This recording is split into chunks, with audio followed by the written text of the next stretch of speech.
नमस्कार, मी डॉक्टर प्रणित मानकरे, consultant plastic cosmetic आणि रिकन्स्ट्रक्टिव्ह मायक्रोसर्जरी, Ashoka Medicover hospital, Nashik. गेले 3 महिने झालेत आम्ही अशोका मेडिकवर हॉस्पिटल येथे प्लास्टिक, हँड सर्जरी आणि ट्रॉमा रिकन्स्ट्रक्शन याचं डिपार्टमेंट सुरू केलेलं आहे। मला सांगायला आनंद होतो की या 3 महिन्यामध्ये आम्ही 150+ सर्जरीज इथे केलेल्या आहेत आणि उत्तर महाराष्ट्रातील जे काही पेशंट्स असतील त्यांना आम्ही व्यवस्थितरित्या प्लास्टिक सर्जरीचा जो काही बेनिफिट आहे तो देऊ शकलेलो आहे। तरी तुमच्या आजूबाजूला असे कुठलेही पेशंट्स असतील ज्यांना प्लास्टिक हँड सर्जरी किंवा रिकन्स्ट्रक्टिव्ह मायक्रोसर्जरी, ट्रॉमा सर्जरी याची गरज लागणार आहे, तरी तुम्ही अशोका मेडिकवर हॉस्पिटल, नाशिक इथे नक्की आणा।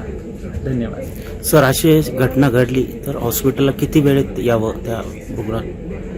जर एखाद्या पेशंटचा अख्खं बोट, अख्खं हात किंवा रक्तवाहिनीचं रक्तच थांबलेलं असेल तर अशा पेशंटसाठी 6 तासाची जी विंडो आहे ही खूप इम्पॉर्टंट असते।